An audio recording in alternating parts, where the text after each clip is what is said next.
The CMO Confidential podcast is a proud member of the I Hear Everything podcast network. Looking to launch or scale your podcast? I Hear Everything delivers podcast production, growth, and monetization solutions that transform your words into profit. Ready to give your brand a voice? Then visit iheareverything.com. Welcome to CMO Confidential, the podcast that takes you inside the drama, decisions, and choices that go with being the head of marketing. Hosted by five-time CMO Mike Linton. Typeface helps the world's biggest brands move from business brief to fully personalized campaigns in hours, not months, with its agentic AI marketing platform. They are the first enterprise platform with agentic AI marketing workflows designed to instantly automate work that used to take weeks. With Typeface, one campaign scales into thousands of personalized experiences across ads, email, and video while staying true to your brand. The company's AI native platform integrates seamlessly into your MarTech stack and marketing workflows and includes enterprise-grade security. Adweek named Typeface AI Company of the Year. Time magazine featured them as a best invention, and Fast Company called them the next big thing in tech. See how major brands like ASICS and Microsoft are transforming marketing with Typeface. Learn more at typeface.ai/CMO. Welcome, marketers, advertisers, and those who love them to Chief Marketing Officer Confidential. CMO Confidential is a program that takes you inside the drama, the decisions, and the politics that go with being the head of marketing at any company in what is one of the most scrutinized jobs in the executive suite. I'm Mike Linton, the former Chief Marketing Officer of Best Buy, eBay, Farmers Insurance, and Ancestry.com, here today with my guests, Adam Brotman and Andy Sack. Today's topic, AI, the year in review and the year ahead. Adam was the Chief Digital Officer of Starbucks as well as the EVP of Global Retail Operations. He also served as the President and Chief Experience Officer and co-CEO of J.Crew. He probably one of the longest business cards anybody's ever had. Andy is the Managing Partner at Keen Capital and the Innovation Arts Group and has many experiences in the digital and financial world. They founded Forum3, a company focused on the intersection of artificial intelligence and digital transformation, and wrote a book called AI First, which is a really good book. I actually have a signed copy. I can vouch for it. It's really good. They joined us over a year ago for a show called It's a Bird, It's a Plane, Holy Shit, It's AI, where they laid out the case for how AI would change business and the world. And now they're back to tell us how it's going. Welcome, Andy and Adam. Thanks for having us. Great to see you guys again. Hey, now let's start just with a general update. You know, we're almost at the close of 2025, and you've been in the catbird seat on what's really going on in the year. Give us a report from the front lines of what happened in AI writ large in this year. I'll dive in. I mean, I'm going to broaden it because it was 2 years ago, almost to the day, Mike, that Adam and I had our first interview for our book, AI First, with Sam Altman at the OpenAI headquarters. And it's almost 3 years to the day that Chat GPT 3.5 was announced. And so in 3 years, ChatGPT is now doing, I think they're serving 1 billion weekly active users. Just in recent times, OpenAI has released a browser, Sora 2. It's just mind-boggling the amount of technology advancement that has occurred in the last 2 to 3 years. And it's easy to forget that ChatGPT launched 3 years ago. So what happened this year? I don't know, but we're now at 1 billion weekly active users and have full video capability.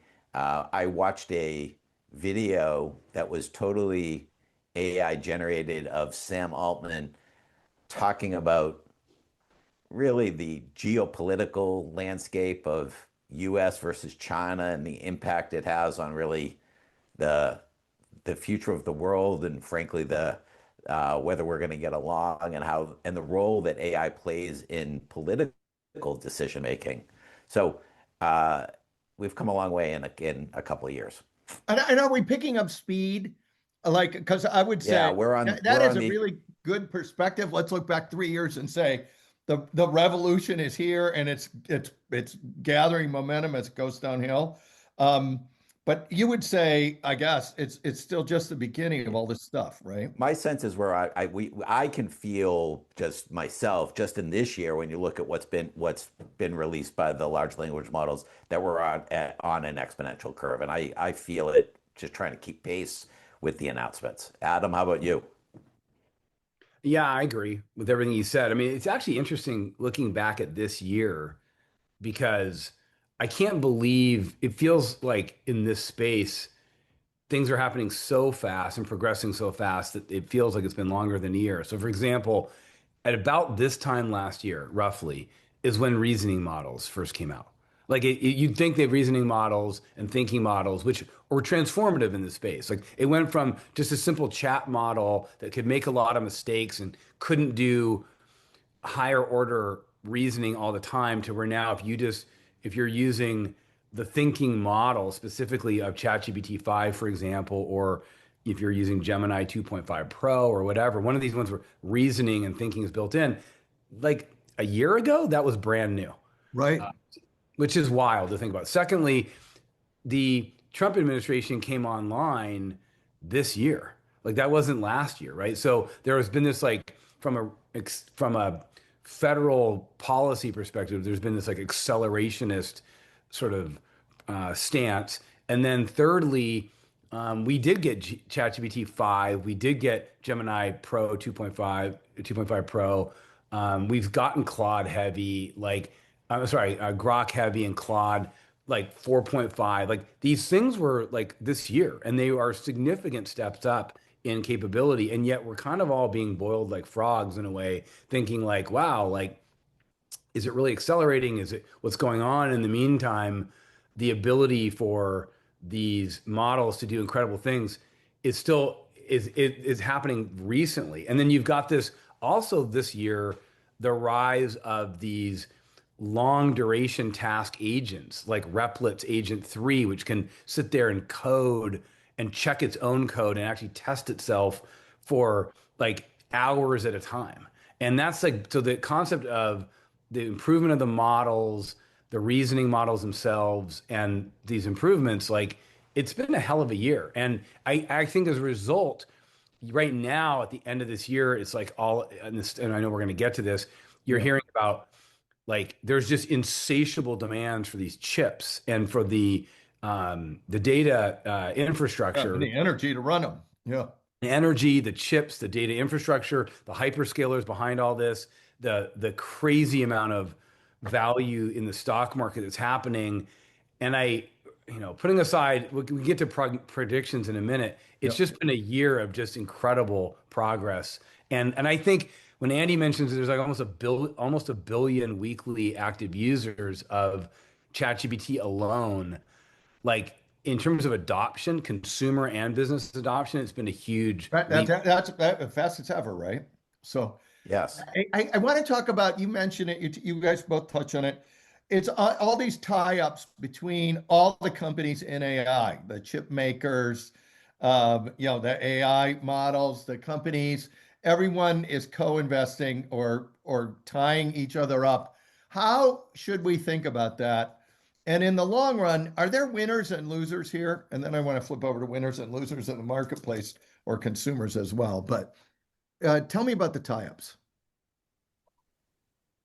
I mean, Okay. Adam, you go first. Sure. I actually, I, I'm actually a little bit in the middle in terms of am I thinking that these types make total sense or are they circular nonsense? Right. I actually I'm closer to they make sense than the other, in the sense that it feels like they're just sort of making up money out of thin air. And on some levels, you could say that because you've got like, for example, NVIDIA does a deal with OpenAI, where they are going to invest in OpenAI, the more that OpenAI buys NVIDIA chips. And so is there just money going to them is there money going from NVIDIA to OpenAI to then turn around as an investment, and they turn around and just buy the chips, and that makes which we remember when the dot-com bubble burst, that was circular money that really didn't produce anything. We're now going to take a quick break to hear from our sponsor, Typeface.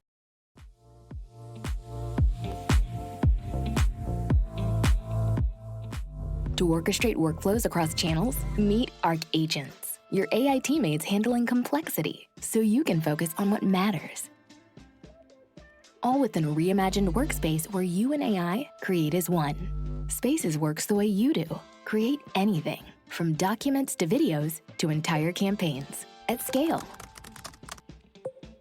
Our agents help you craft campaign storyboards, powered by your Brand Hub, giving you the perfect starting point.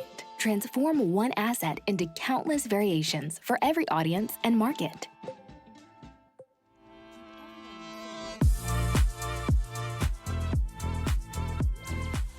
Join industry leaders already reimagining their content lifecycle with Typeface. Welcome to marketing's next chapter, where every story finds its voice. Now back to our episode with Andy Sack and Adam Brotman. That's right. They call lazy Susan deals or whatever you want to call them. The in this case though, unlike that, one thing I heard recently that I thought was interesting is back in I remember those days. I was quite a bit younger, but I do remember the .com days and all the fiber being laid and all that stuff. And the difference is like 90% at the time. 90% of the fiber was dark or something like that when all those deals were happening. And also the internet was still a promise, not a thing that's happening today. When you think about how much the utilization of these chips is at like full utilization across, a dozen different hyperscalers that are like absolutely using the chips, and you're getting consumers that are like in demand and enterprise users that are in demand. So right now, I feel like if anything, it's demand driven. And then of course, if you're a chip maker like NVIDIA, you should want to get a piece of the upside of the model company. So it's to me, it's less circular, and it's more a factor of, I think that there's a number of these companies that realize that they're going to all be worth several $1 trillion, if not $10 trillion in the next 5 years or so. And if that's the case, I don't blame them for doing the deals that they're doing. Andy? So is this creating winners and losers? Like if you don't have a tie-up deal, or if you get left out of this game, can you still survive? I mean, so let me answer your winners and losers question before. Let me chime in first and build on what Adam was saying. My take on these, on the majority of these deals, is that they're exposing a level of capitalism that generally business people, the investing public are not that familiar with. If you're Costco and you want to have the Kirkland brand and you want to release a new hoodie, you're going to lock up supply. You've got your idea of where you want to get that supply, and you're going to go to the supplier and you're going to lock it up because you want to make sure you have supply across the United States to fulfill it. Yeah. And so I think what you're seeing in the technology space, in the AI space, because demand is so high by the LLMs for building, for training, the need for chips and electricity is through the roof. One could argue that instead of trying to lock up supply one way or the other through the supply chain, that the LLMs should have collaborated and done training together. Like, do all these companies really need their own proprietary one? It would be much more efficient if a couple of them pooled together and were like, yeah, we'll share the results in some way. That would have been a more efficient approach. But it doesn't. I don't have a problem with these lockup deals or supply chain deals as I think of them. Oh, you guys would say it's capitalism at its best. Yeah. tell me, And and now, oh, good. sorry. I was You going to got, get to your winners, and I was going to get to your oh, winners all and right, go losers ahead. thing, Mike. Winners and But losers. yeah, there's a game that's being played, and capitalism is the game, and there has never been a bigger prize available for the person or the entity, the company that gets the AGI. And you saw that play out this year with Meta trying to get back in the game and offering billion-dollar salaries. And it's Right. because there are winners and losers here, and there's about 7 companies that are playing. I think next year there'll be 5 companies playing maybe. I think that it's hard to keep pace with the level of investment that is required. Interesting. So, Adam, you guys have been on a tour after the book, and I'm sure you're talking to a lot of boards and a lot of CEOs. How are people that are getting traction, and what are the biggest obstacles to progress as we take this down to the company level? It's a subject that Andy and I were just talking about this morning, in fact, because um the the first of all, most boards and CEOs, let's start there, are still in the I wonder how fast we should go with this. I don't think anybody's saying, "Oh, I wonder if this is a real thing." They're still questioning how much to lean in. Yeah. We've seen a few that are like they're fully leaning in, right? And you see these AI first CEO memos, and the boards are behind them and they're going really fast. And then but that's the exception, not the rule. I think most of the boards and the CEOs we talk to are still having their aha moment like now, and then they're sort of trying to figure out what it means to lean in. And what I'd say is, um, we've seen that the only way that you're really going to be able to take advantage of this if you have a combination of real CEO sponsorship and this is not a tech implementation. This is a change management, strategic change management for the whole organization type moment. And those CEOs and boards that get that and lean into it in that way are going to get more traction because they're gonna lead by example. They're going to empower a playbook for their organization that's going to allow this to happen. And by the way, this kind of transformation is hard. Like we're talking about, this isn't some tech pilot implementation, and that's where I think people get confused. They read these bait clicky article headlines about Oh, yeah.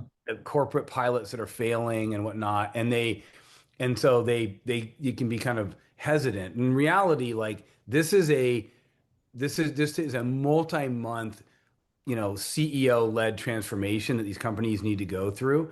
And we've seen the ones that are doing it, and they're getting results, and they're getting buy-in, and it's working. And for those that sort of tiptoe in, it becomes more of a game of like what pilot is working and not working. And we did a whole show on this about the cold start problem that laid a lot of the blame on the board and said, if you're just delegating this and saying, go make AI happen and let me know, you're failing because you got to pick use cases and be in it with the company. Um, or else you'll just run a bunch of experiments and not really understand anything. and you'll be managing by clickbait, which I think is that, hey, so in your estimation or estimate, what percent of companies are really well underway and what percent are just getting started? Andy, you're always good at the math on this. 5% and 95%. 95% not underway, really. Just I kind mean, of no, 5% well underway. well underway. Yeah. 95% have gotten started and are doing stuff, but they're not very far. I think in general, we continue to when we talk publicly and do boot camps, we continue to be reminded, the people don't even know the difference between the different models. Like there's some very basic things about how to use AI that people just don't understand, and when they see it, they do it. They're like, "Oh, it can do that," and now we're continually blown away by the lack of understanding, and that lack of understanding comes from a lack of use and lack of understanding, and so that limits the ability for people to have Like we're sitting here going, holy shit, our Right. episode a year ago is it a bird, is it a plane? It's the holy shit moment. One of my Uh, favorite titles of CMO Confidential all time. Mine too, mine too. So we wanted to name the book after it, Mike. I know that's what makes that so good. I'll add that, Mike, I think a lot of what happens here, and is still happening here, is even when a board or a CEO decides to go for it, they have their aha moment. They realize, holy shit, this is a transformative technology. They'll turn around and they'll give it to their technology department to go implement. And by the way, it doesn't mean that a head of IT or a CIO or a CTO can't be the right champion. In many cases, they are the right. We have many examples where the right champion is the technology leader. However, it's not because they're the technology leader and this is a technology implementation. And I'd say, I don't know, more than 50% of companies today that we run into are still muscle memory into like, oh, I'm going to have my CTO or my CEO lead this. Even if that person isn't of the right growth mindset and understanding of the transformative nature of this technology. Are you all seeing a lot of blockers? Like a bunch of people in there, remember when we've talked about this on a couple shows. Yeah, remember when the MarTech stack was being built out, a bunch of people bought every single thing. And then there's a whole bunch of like CFOs or people that kind of were a little more sober about it going, we bought too much stuff. We should be cautious. Are there a lot of blockers out there on this, or is it really more just people unwilling to get involved?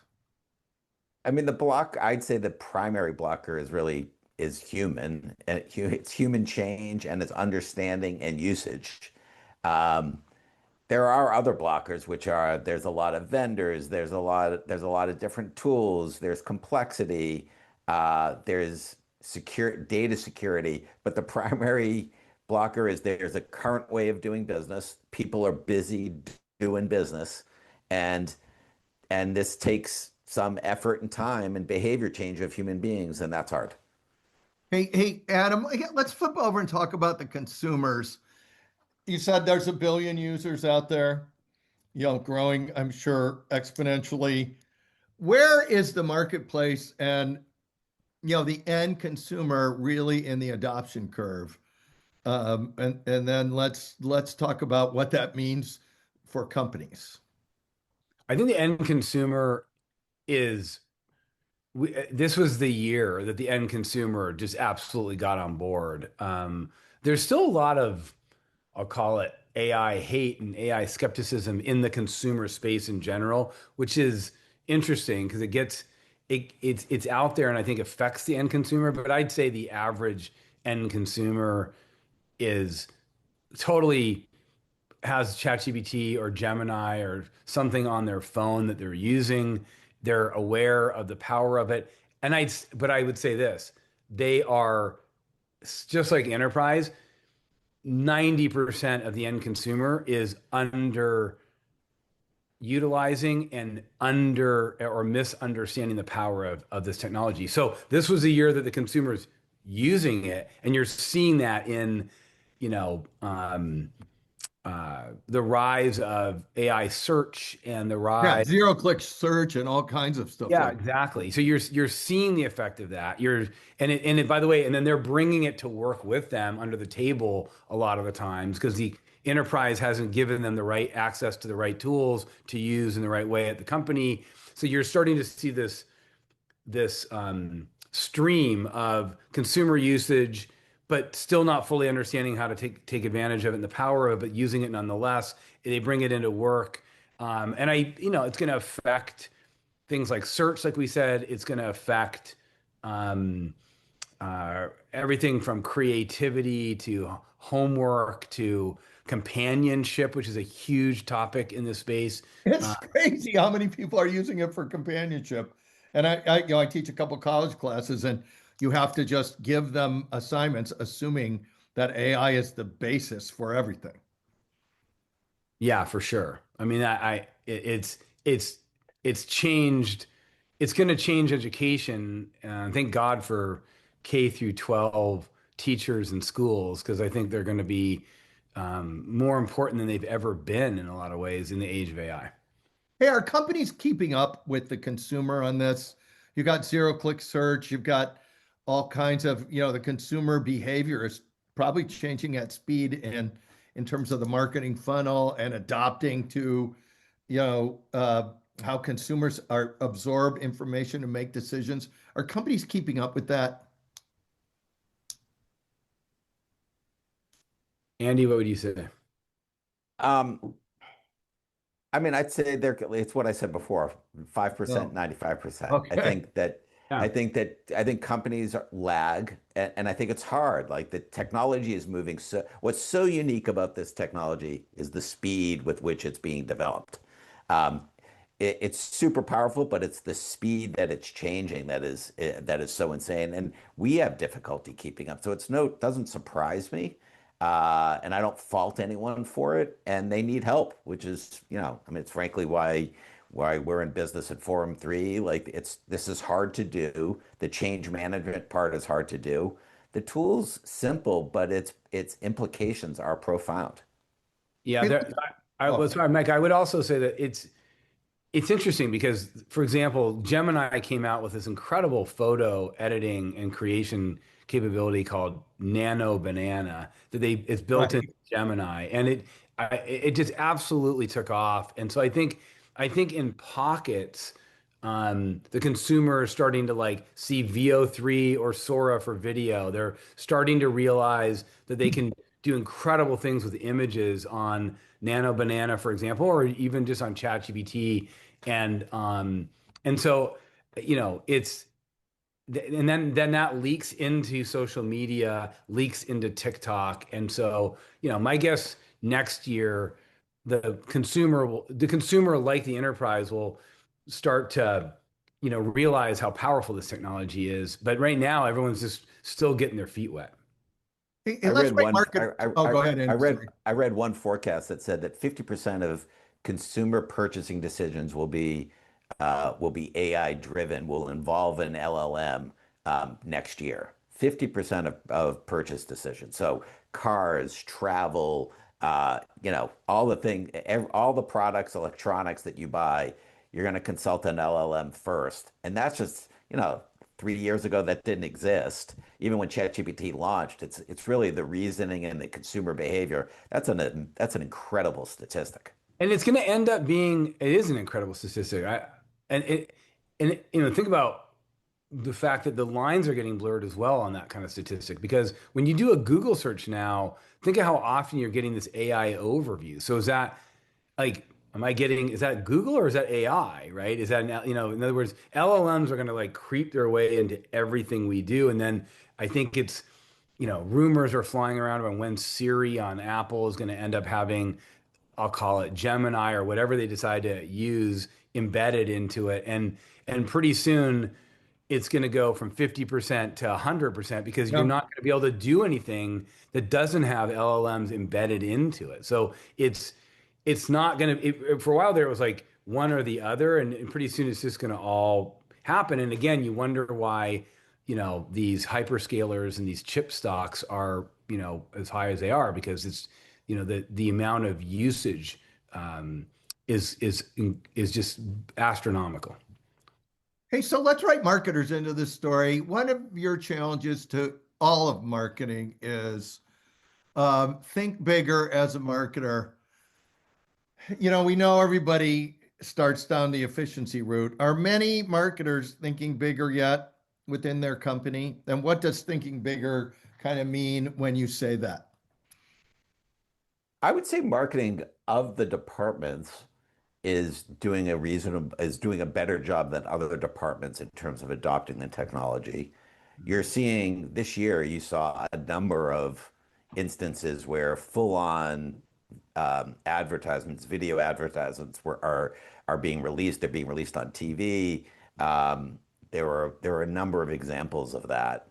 And separate from that, you've got the whole marketing stack and paid advertising and increasingly segmentation, as well as virtual customers, testing things. So I think marketing's come along and is beyond just the efficiency thing. And they're actually, because of the nature of the business of marketing, ideas, et cetera, they're actually pushing on the tool to not just be an efficiency play, but also to be like an ideation play, an insight play, and Yeah, full customer automation. experience play, a Yeah. person, so many plays you could make. If you were telling our audience, go look at, here's some best practice companies, or here's some best practice agencies that are on the cutting edge, who would you tell them to look at? I mean, well, for starters, on kind of the extreme side, I would tell them to look up what's happening with video creative in the area. There's an influencer name. I think his name is PJ Harvey. He created the ad that ran during the NBA Finals this year for Kalshi. If you haven't Googled or looked up the Kalshi AI ad, and then you can actually Is it Kalshi or Kelshi? Kalshi, yeah, or I don't know, Kalshi, okay. Kalshi. So Potato, patata. yeah, exactly. So the Kalshi ad is one that I would look at. I would also, there's another one that was done for a company called IM8. The letters I and M and the number eight. They're just an incredible example of like the power of like what you can do with AI video. And I encourage people to look at that in terms of understanding what can be done beyond that, in terms of like companies to look at for best practices in using AI for marketing. Honestly, like it gets pretty diffuse after that in terms of, I would say, Andy mentioned it's actually much more of the individual marketer.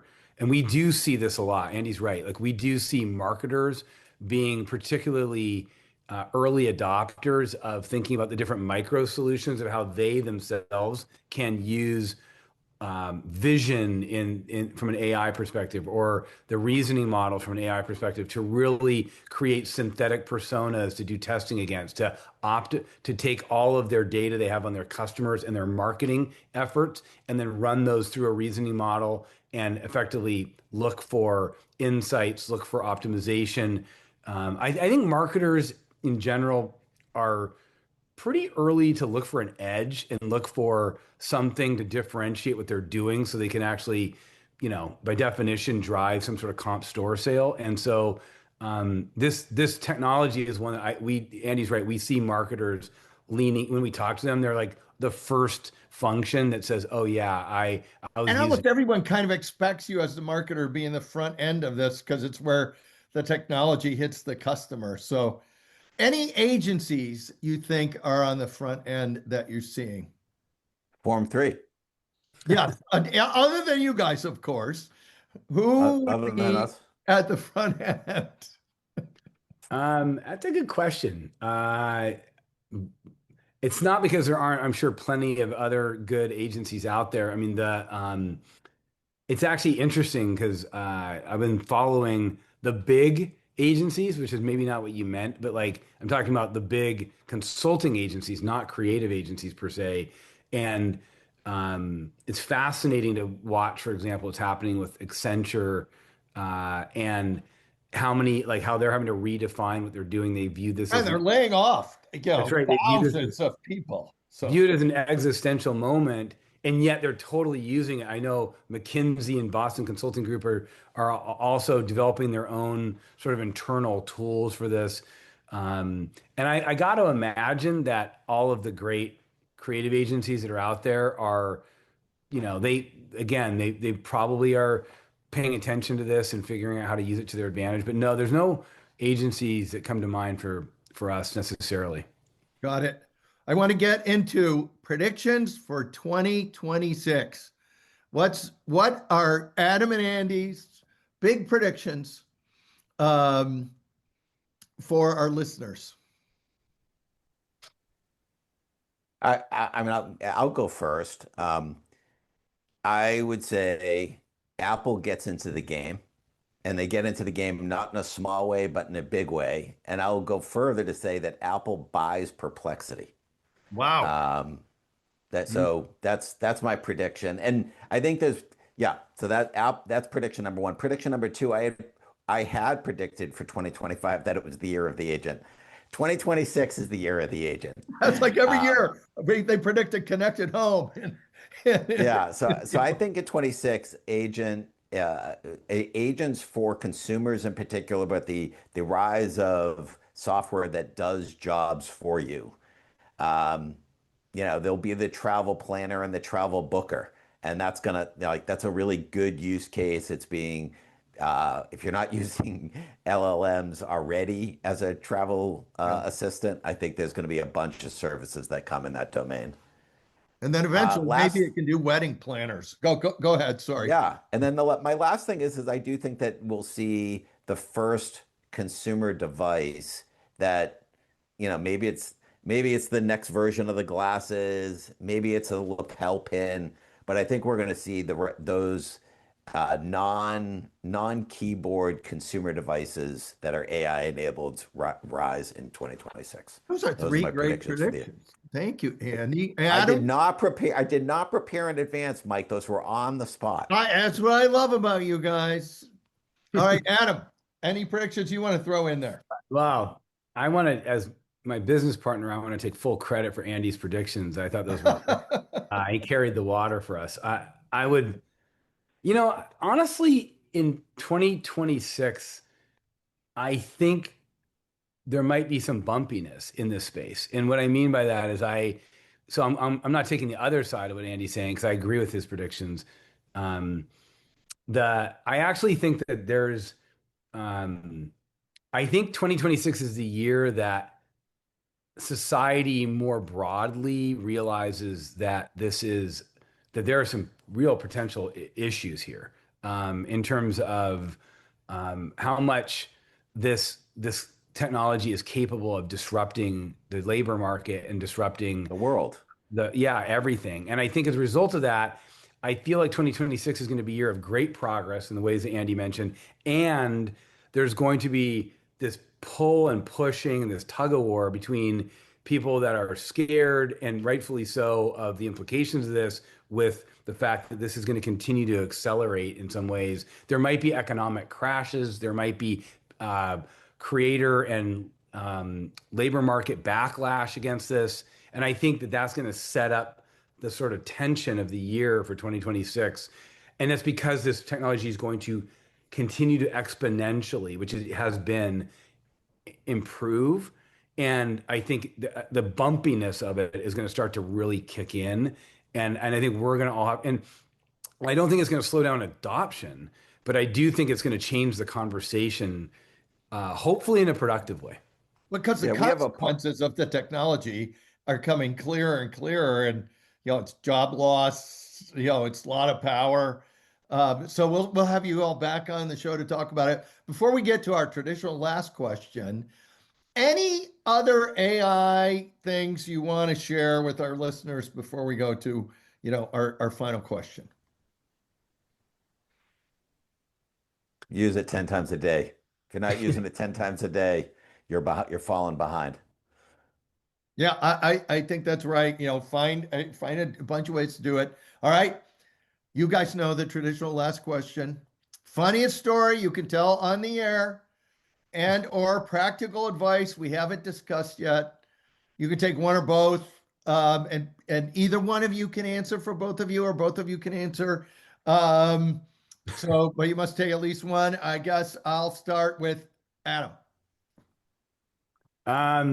Great pick, Mike. Yeah, exactly. Thank you. I don't. Such a good interviewer. I don't have the funniest story I can share on the air, but from practical advice, I actually would say that there's two things, they kind of go together. If you're not, whatever AI app you're using, I would download it on your phone if you haven't already, and I would make sure that you use whatever the advanced voice mode is and just talk to the AI app. And that's something that we've talked to people about. Andy will probably give you his refrigerator example in a second, but like just talking to it. Don't try to become a prompt master. Just talk to it like a human. And the second thing I'll mention is if you haven't already done this, if you're using ChatGPT, don't just use the auto mode. Go to the model picker and use the thinking model. And it's less than 25% of people do this. And you won't believe how much smarter and how much better it will be if you just talk to it like a human. And separately, when you're typing in your prompts, make sure you use a thinking model. And I think those two things alone will be life-changing for those that don't use ChatGPT multiple times a day. Great. Andy. I would say if you haven't already, I mean, this falls into, I guess, tool recommend. You should check out lovable.com. That's a vibe coding thing, right? It's a vibe coding thing. And I think it's a tool that particularly your audience, Mike, if they're not, they should be playing with it. It allows you to build the apps soup to nuts just by talking to it. It's an amazing tool. So that's one piece of practical advice. That's a good one. Thanks, Adam. Yeah. I thought yours were good also. I don't really know, but like my funny story. Oh, I do have another piece of practical advice. If you don't yet have a family password, have a family password that you speak, that you don't mention anywhere around Amazon's Alexa. You should have a verbal family password for security purposes. I mean, Adam may or may not know it, but we have a business verbal password that what is it? I'm just kidding. So a family password, I'm not going to tell you what the password is, Mike, but just so people understand what this is, it's a security measure so that if you get a call from your child for, I need X thousands of dollars, I've been in a car accident, you can say, what's the family password? And you can know whether you're actually talking to your child or an AI bot. We're going to increasingly have disinformation and uncertainty around who we're talking to, businesses, familial relationships, because it's so easy to copy voice and impersonate people. So you should have that's my practical advice is to develop a family password and a business password. There was and if the anecdotal story is there was a Zoom call that a CFO and it wasn't a CFO, it was a finance person participated in a multinational Zoom call. And there were like 8 people or 10 people on the call, and she transferred $20 million. She was told to transfer $20 million in 6 wires, and she transferred $20 million in 6 wires, and it took the company 2 weeks, and it was the entire Zoom call was filled with bots. So there were bots of her employee boss and her colleagues telling her and she wasn't able to tell the difference between the bots and the instructions, and so she transferred $20 million. That's the cautionary tale to get you to develop a family password. Wow. All right. Well, I think that is a great bunch of practical advice to. That's the funny story. That's a funny. I mean, it's funny unless you're the person that transferred the exactly. It's a terrible story unless I mean, there's some humor in it. Even if you don't get like shot by your company, the jokes are probably pretty funny in the company. So I think great practical advice. Thank you, Adam and Andy. And thanks to everybody for listening to CMO Confidential. If you're enjoying the show, like, subscribe, and share. New episodes drop every Tuesday on Spotify, Apple, and YouTube.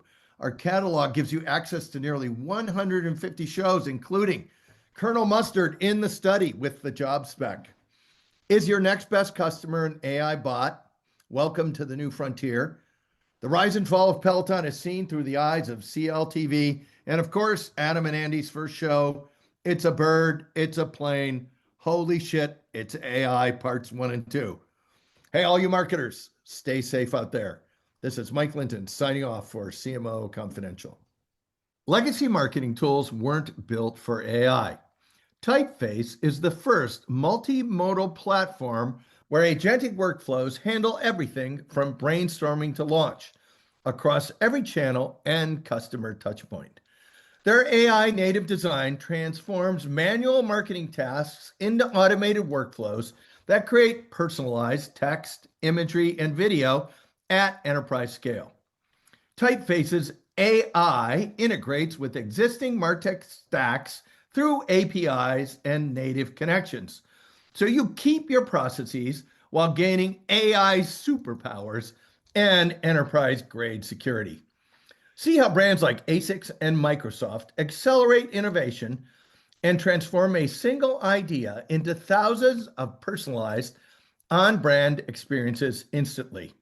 Ready to see what marketing looks like when AI handles the heavy lifting?